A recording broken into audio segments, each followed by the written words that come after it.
जय हिंद, वंदे मातरम। प्यारे साथियों, आप सभी का एक बार फिर से हमारे YouTube चैनल वन डे पर हार्दिक स्वागत है। दोस्तों, आज के वीडियो में जो हम बात करने वाले हैं, जैसा कि आप थंबनेल में देख पा रहे हैं, ये बिल्कुल लेटेस्ट अपडेट है जो कि उत्तर प्रदेश पुलिस री एग्ज़ाम के बारे में है। यहाँ पर जो आप साइड में नोटिस देख रहे हैं, भर्ती बोर्ड दोबारा परीक्षा कराने के लिए अन्य संस्थानों से भी साध रहा संपर्क। तो ये क्या है, ये मैं आज इसमें पूरा बताने वाला हूँ। तो आप वीडियो को पूरा लास्ट तक ज़रूर देखिए, क्योंकि इसमें आपको बहुत ही महत्वपूर्ण जानकारी मैं देने वाला हूँ। तो यहाँ पर देख सकते हैं, री एग्ज़ाम डेट के बारे में मैं यहाँ पर आपको बताऊँगा और इसके बारे में ये न्यूज़ लेकर आया हूँ। लेटेस्ट अपडेट है ये, कल के ही अखबार का जो मैंने पेज लिया है। तो आप इस वीडियो को लास्ट तक ज़रूर देखें। सबसे पहले मैं आपको ये दिखा देता हूँ, जो ये खबर है ये क्या है, इसको हम एक बार पढ़ लेते हैं। यहाँ पर देख सकते हैं, ऊपर की तरफ में लिखा है, शासन, प्रशासन और कर्मचारी भर्ती बोर्ड दोबारा परीक्षा कराने के लिए अन्य संस्थानों से भी साध रहा है संपर्क। ये है क्या, इसमें क्या बताया गया है, यहाँ पर देख सकते हैं। 6 माह में नई कंपनी का चयन कर परीक्षा कराना मुश्किल। अब ये मुश्किल क्यों है, ये सारी चीज़ें मैं अभी आपको बताने वाला हूँ। ये थोड़ा हम ऊपर की तरफ स्क्रॉल कर लेते हैं और देखते हैं। यहाँ पर देख सकते हैं, लखनऊ सिपाही नागरिक पुलिस की सीधी भर्ती की लिखित परीक्षा कराने के लिए उत्तर प्रदेश पुलिस भर्ती एवं प्रोन्नति बोर्ड अब अन्य विकल्पों पर भी विचार कर रहा है। बोर्ड ने भर्ती परीक्षा कराने वाली कुछ अन्य सरकारी संस्थाओं से भी संपर्क साधा है।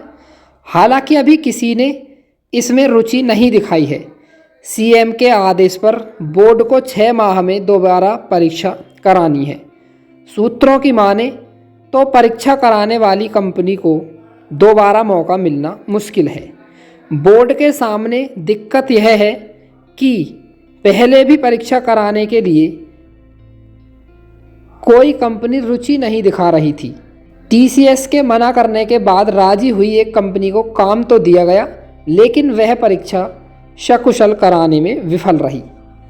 दूसरी ओर बोर्ड के अधिकारी लिखित परीक्षा के अन्य विकल्पों पर भी विचार करने लगे हैं। दरअसल बीते कुछ वर्षों के दौरान जो मामले सामने आए हैं, उनमें से अधिकतर में प्रश्न पत्र प्रिंटिंग प्रेस की मिलीभगत से लीक होना पाया गया था। हालांकि प्रश्न पत्रों की प्रिंटिंग का काम कोई सिक्योरिटी प्रेस को दिया जाता है, लेकिन वहाँ की सुरक्षा व्यवस्था का जिम्मा प्रेस प्रबंधन को ही रहता है। इससे भर्ती बोर्ड के अधिकारी यह मंथन कर रहे हैं कि लिखित परीक्षा कराने के लिए क्या तरीका अपनाया जाए। तो आपने पूरी खबर देखी। यहाँ पर आपको जो क्लियर हुआ होगा, एक चीज़ क्लियर यहाँ पर हुई है, जो टीसीएस कंपनी है, टीसीएस कंपनी ने इस एग्ज़ाम को कराने से मना कर दिया। ठीक है, अभी यहाँ पर इधर एक खबर और लिखी हुई है, असली गुनहगार को पकड़ना बाकी। ये क्या है, सिपाही भर्ती की परीक्षा के बाद एसटीएफ और जिला पुलिस अब तक करीब 400 लोगों को गिरफ्तार कर चुकी है। हालांकि किसने सबसे पहले परीक्षा में संधि लगाई, इसका पता नहीं लग सका है। एसटीएफ की टीमें बिहार और हरियाणा में इसका सुराग तलाश रही है। फिलहाल दोनों राज्यों के गिरोह एसटीएफ के रडार पर हैं।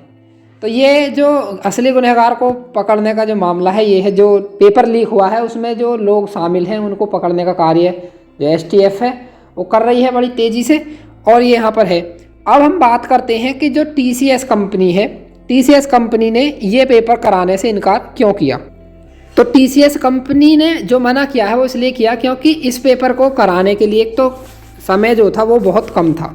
समय की कमी होने के कारण ही टीसीएस कंपनी ने मना कर दिया, क्योंकि आप जानते हैं टीसीएस कोई छोटी मोटी कंपनी तो है नहीं, और इतना ये भी नहीं है कि 50 लाख बच्चों का पेपर टीसीएस कंपनी ना करा पाए, क्योंकि रेलवे में आप जानते ही हैं आरआरबी ग्रुप डी में इतने फॉर्म्स भरे गए थे। तो करोड़ों की संख्या में जब टीसीएस कंपनी पेपर करा सकती है, तो ये तो बड़ी छोटी संख्या ही आप मान सकते हैं। तो भाई ये जो है टीसीएस कंपनी ने मना कर दिया कि हम भाई ये पेपर इतनी जल्दी से नहीं करा पाएंगे। अब बात आती है कि जो अब दोबारा जो एग्ज़ाम होगा वो किस कंपनी को कार्यभार सौंपा जाएगा। तो यहाँ पर अगर कार्यभार TCS कंपनी को ही सौंपा जाएगा, हालांकि अब इसमें टाइम लगेगा, लेकिन अगर ये TCS कंपनी को ही कार्य सौंपा जाएगा तो ये बड़े धैर्यपूर्वक एग्ज़ाम हो सकता है। और हालांकि बहुत सारी कंपनियां हैं भारत में जो एग्ज़ाम को कंडक्ट कराती हैं, लेकिन TCS भी उनमें से एक है। और TCS काफ़ी बड़ी कंपनी है जो एग्ज़ाम को कंडक्ट कराती है। लेकिन ये नहीं है कि मतलब TCS ने बिल्कुल इस तरह से मना कर दिया कि भाई हम एग्ज़ाम कराएंगे नहीं। TCS ने टेंडर लेने से मना नहीं किया है। TCS ने कहा है कि किसी भी एग्ज़ाम को 1 महीने में सेफली नहीं कराया जा सकता, मतलब इतने कम समय में किसी भी एग्ज़ाम को कराना संभव नहीं है। तो भाई देखो, ऐसा नहीं है कि भारत में बिना लीक हुए कोई पेपर होता नहीं है। ये बात सब सोच और नियत की है। देखो भाई, UPSC का पेपर भी तो कहीं छपता होगा, UPSC का पेपर तो कभी लीक नहीं होता। तो ये चीज़ें जो डिपेंड करती हैं वो करती हैं कि समय कितना है और लोगों की नीयत कैसी है। ठीक है, तो आप लोगों का क्या विचार है आप कमेंट बॉक्स में ज़रूर लिखें। और जो इसकी पेपर डेट है, पेपर डेट के बारे में एक सूचना मुझे मिली है, तो उस पर मैं एक वीडियो बनाऊंगा बड़ी जल्दी। तो आप इस चैनल पर अंत तक बने रहें और इस चैनल पर आपको बिल्कुल हर अपडेट, जो भी यूपी पुलिस से संबंधित चीज़ें होंगी, मैं हर अपडेट आप तक पहुंचाता रहूँगा। तो भाई मिलते हैं नेक्स्ट वीडियो में। आज का वीडियो हम यहीं पर समाप्त करेंगे। तब तक के लिए बने रहिए हमारे चैनल पर। जय हिंद, वंदे मातरम साथियों।